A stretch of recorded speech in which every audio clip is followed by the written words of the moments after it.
और जिसकी monthly salary है 60,000 रुपये, और जिसको हाउस प्रॉपर्टी से इनकम आ रही है, घर किराए पे दे रखा है, 10,000 रुपये मंथली किराया आ रहा है, और इसने एफडी है जिसपे इंटरेस्ट आया पूरे साल में 50,000 रुपये, और इसने इंश्योरेंस प्रीमियम पे किया है पूरे साल में 25,000 रुपये का, और ट्यूशन फीस पे किया है 50,000 रुपये, और टैक्स सेविंग एफडी बनवाई है 50,000 रुपये की, और जिसमें डिपॉजिट करवाया पीपीएफ अकाउंट में 1,00,000 रुपये।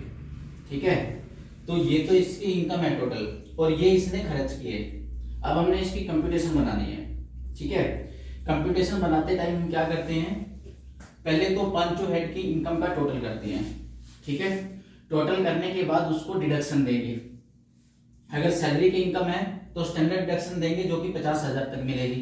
ठीक है, उसके अलावा 80C से लेकर 80U तक की जितनी भी डिडक्शन है वो यहाँ पे डिडक्ट कर देंगे।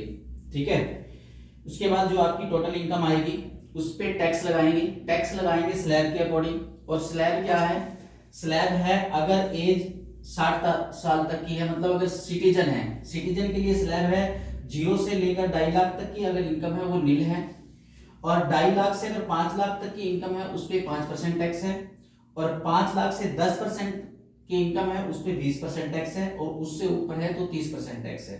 ठीक है, सीनियर सिटीजन के केस में 3 लाख तक नील है, उसके बाद सेम यही स्लैब है, 3 लाख तक नील, 3 लाख से 5 लाख 5%, और 5 लाख 1 से 10 लाख तक 20%, और उससे ऊपर 30%। और अगर सुपर सीनियर सिटीजन है या वेरी सीनियर सिटीजन है, एक ही बात है, उसके लिए सुपर सीनियर सिटीजन कौन होगा, जिसकी एज 80 साल से, जिसकी एज 80 साल से ऊपर है वो होगा सुपर सीनियर सिटीजन।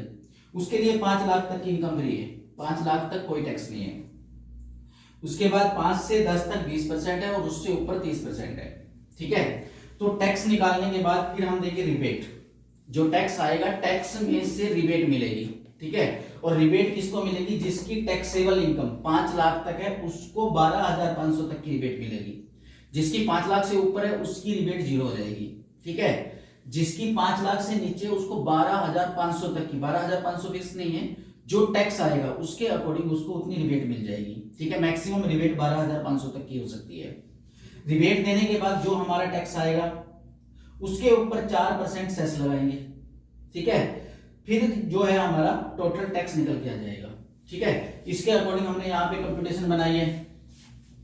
ठीक है, तो सैलरी की इनकम कितनी होगी, टोटल 60,000 रुपये महीना है, 12 महीने की होगी 7,20,000। हाउस प्रॉपर्टी की इनकम है 10,000 रुपये महीना, पूरे साल की होगी 1,20,000। अदर सोर्सेज इंटरेस्ट है जो एफडी पे इंटरेस्ट मिला है, ठीक है, वो अदर सोर्सेज की इनकम होगी 50,000, तो टोटल इनकम होगी 8,90,000। अब सैलरी की इनकम है इसकी, तो इसको स्टैंडर्ड डिडक्शन दे दी 50,000 की। उसके बाद जो इसने खर्च किया है, खर्च क्या किया है, इंश्योरेंस पे किया 25,000 का, ट्यूशन फीस पे किया 50,000 रुपए की, टैक्स सेविंग एफडी बनाई है 50,000 रुपए की, और पीपीएफ अकाउंट में जमा कराया 1,00,000 रुपए। टोटल हो गया 2,25,000। लेकिन 80C में मैक्सिमम कितना मिलेगा, 1,50,000। ठीक है, अब इसकी टैक्सेबल इनकम, टोटल इनकम बनी थी 8,90,000, जिसमें से 2,00,000 रुपए माइनस कर दिया, डिडक्शन दे दी इसको, कितनी बची 6,90,000।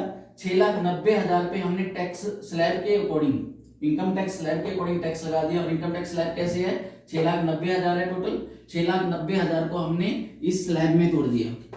ठीक है, इस स्लैब में 2.5 लाख पे नील है, कोई टैक्स नहीं है। 2.5 लाख से 5 लाख तक कितना बनेगा, 2.5 लाख, और 2.5 लाख पे है 5% जो कि बन गया 12,500। ठीक है, उसके ऊपर होगी 1,90,000। 1,90,000 कौन से स्लैब में आएगी, 20% में, तो 1,90,000 का 20% हो गया 38,000, टोटल हो गया 50,500। ठीक है, तो 50,500 हमारा टैक्स बन गया।